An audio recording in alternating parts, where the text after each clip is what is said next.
A gente volta já com Lívia Pessoa aqui novamente para tratarmos sobre os destaques do dia de política. Boa noite mais uma vez, Lívia. Mais uma vez, Aline, boa noite. É você que está em casa. Isso é que a gente vestia a camisa da empresa, hein? Não, é que é sintonia pura, com tudo verde. Pura coincidência. Olha, vamos falar sobre esse tema que todos os dias a gente está trazendo uma atualização, o caso Tatiana Medeiros. A mesa diretora da Câmara Municipal de Teresina convocou hoje uma coletiva de imprensa para tratar da prisão da vereadora Tatiana Medeiros, investigada pela Polícia Federal por conta das eleições de 2024. O presidente da Câmara informou que a partir de hoje todos os comissionados ligados à vereadora estão sendo desligados da casa e a Lívia Pessoa preparou uma reportagem explicando. Os atos de exoneração vão ser publicados no Diário Oficial. Hoje, o presidente da Câmara, Enzo Samuel, concedeu a entrevista coletiva e afirmou que a vereadora deve continuar recebendo o salário de aproximadamente R$25 mil até o final do processo judicial. Não sou eu que vou aplicar sanção e penalizar a vereadora. Quem vai determinar isso é o processo, é o trâmite. Então, dentro desses 60 dias, a vereadora ela continua recebendo seu salário. Já nos antecipamos, fizemos uma consulta ao Tribunal de Contas, o doutor Pedro já fez essa consulta para saber da legalidade do pagamento ou não do salário dela. Sobre a convocação do suplente, Enzo Samuel disse que isso só deve acontecer após 60 dias do afastamento da vereadora. O PSB segue sem ocupar a vaga e a casa permanece com um vereador a menos. O prazo é de 60 dias. Então nós vamos respeitar essa decisão que existe do STF, nós vamos cumprir esse prazo. Se houver qualquer decisão contrária, dizendo que a convocação tem que ser de imediato, essa casa vai respeitar. Tatiana Medeiros foi presa no dia 3 de abril pela Polícia Federal por suspeita de compra de votos e do uso de dinheiro de facção criminosa na campanha eleitoral. Além disso, a investigação aponta possíveis desvios de recursos públicos de uma instituição não governamental.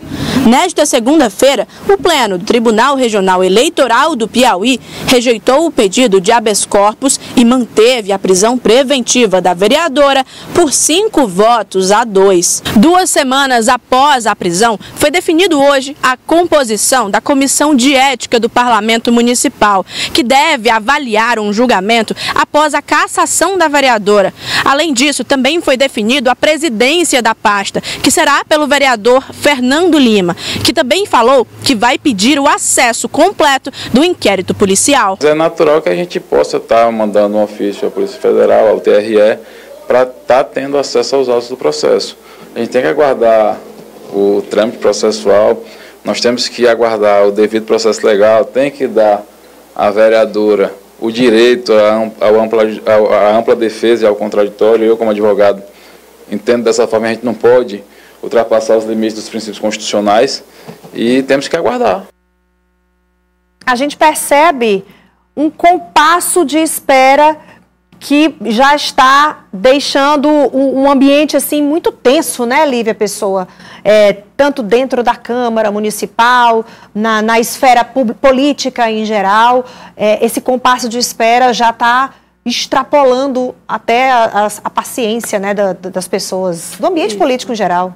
Isso, Aline, e até ontem o silêncio pairava muito sobre esse assunto, até porque a vereadora ainda vai passar por muitos processos, tanto em questão jurídica, né, relacionada à sua investigação criminal, mas também no próprio parâmetro eleitoral, em relação ao seu mandato, que tem que passar também por isso, né, depois do veredito, depois das definições da polícia, que vai ser levado para o âmbito eleitoral e que pode vir a ter uma cassação. Mas a comissão de ética, ela está ali para poder fazer essa fiscalização nesse período, nesse íntere, para poder entender que medidas serão tomadas e a que passo a própria Câmara vai se manifestando ao longo desse período, ao longo desse tempo. O presidente afirma que vai permanecer com o prazo de 60 dias sem convocar esse suplente e que, inclusive, foi um pedido já assinado pelo partido, pelo Diretório Municipal do PSB e encaminhado para a presidência da Câmara de que houvesse essa convocação. Mas o presidente se manteve com o mesmo posicionamento e afirma que vai deixar o gabinete, em que, no caso, representa, né, a vaga da vereadora em aberto nesse período de afastamento. O gabinete estava sem funcionar já, então, parado completamente, só a vereadora que vai continuar recebendo esses salários, né? Vamos acompanhar os próximos capítulos dessa história. Olha só, vamos falar agora, Lívia Pessoa, sobre o Pacto pela Ordem, que é esse projeto que está em tramitação, projeto do governo do estado, que está na Assembleia Legislativa sobre a segurança pública. E o deputado Gessivaldo Isaías pediu vistas desse projeto. Vamos ouvi-lo. Então foi me solicitado para que esse projeto fosse votado após essa audiência pública da OAB. Pelo fato da gente perceber que possa ter alguma inconstitucionalidade. Por exemplo, quando um dos projetos que diz assim, que a pessoa, ao usar a tornozeleira eletrônica, se ela sair da localidade, da cidade, que ela seja já trazida coercitivamente e já seja presa.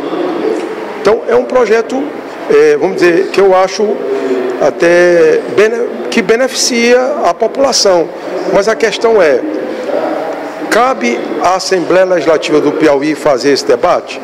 Porque quem age sobre a questão do Código Criminal é o Congresso Nacional. Então, essa indagação foi remetida para que a OAB viesse fazer uma análise mais profunda junto conosco aqui. Então, o presidente da Comissão de Constituição e Justiça, que é o deputado Henrique Pires, com o presidente da Comissão de Segurança, que é o deputado Franzé, eles encaminharam à OAB um ofício pedindo uma audiência pública, a qual está aqui, que foi mandado pelo próprio presidente da OAB para mim. E como ele soube que esses projetos estavam em pauta, ele me pediu que fosse ponderado para não ser colocado em pauta enquanto não tivesse a anuência ou até a discussão através da Assembleia com a própria OAB. Bom, é a oposição fazendo aí o seu dever de casa, abrindo um contraditório para um projeto do governo para que seja analisado de uma forma bem ampla.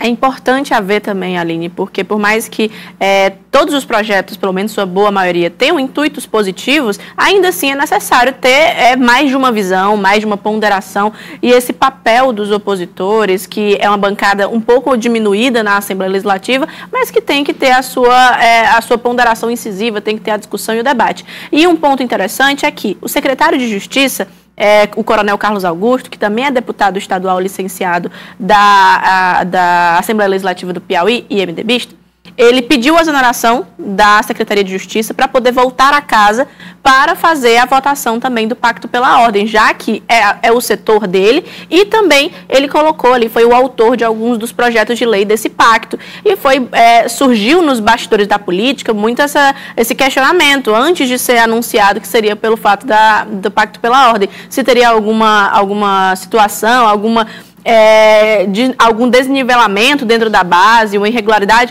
dentro da base governista, mas não, foi negado veementemente pelo coronel. Falei com ele hoje pela manhã para entender essa situação, ele negou, falou que voltou para a Assembleia momentaneamente para poder fazer os trâmites normais do Pacto pela Ordem, defender os posicionamentos ali do governo também como um participante do primeiro escalão dessa base. Lívia, só para a gente encerrar aqui, vamos mostrar a manchete do cidadeverde.com para falar sobre uma ação, né, da Prefeitura de Teresina, que fixou o prazo de 60 dias hoje, obrigatoriedade do controle eletrônico da jornada de trabalho para todos os trabalhadores terceirizados contratados pelo município. Com essa medida, as empresas terceirizadas, então, vão ter um prazo de 60 dias para instalar o sistema, o ponto eletrônico. Esse acompanhamento da assiduidade dos trabalhadores vai ficar a cargo do fiscal do contrato em cada um dos órgãos públicos, e com o novo decreto, o ponto eletrônico passa a ser requisito obrigatório tanto para contratos em vigor quanto para os que já forem celebrados, já tiverem sido celebrados e os que forem futuramente. A maneira de controlar isso que o prefeito Silvio Mendes já tinha encontrado muitas irregularidades vindas aí de gestões anteriores relacionadas a terceirizados, né, esses contratos terceirizados. Melhor prevenir do que remediar, Aline. Recentemente, mês passado, já foi trazido pela Prefeitura de Teresina, pela palavra do prefeito Silvio Mendes, sobre pelo menos 1000 garis que estariam recebendo sem trabalhar, que eram de empresas terceirizadas. Então, esse tipo de controle eletrônico, que tem a inteligência da tecnologia a seu favor, faz com que haja um pente fino, de fato, nas ações do município e nas contas do município, que, como nós falávamos mais cedo com o presidente Kennedy Barros, estão em duras penas. Muito obrigada, Lívia Pessoa, e a gente se vê amanhã. Até amanhã, Lívia. Boa noite para você. Para nós.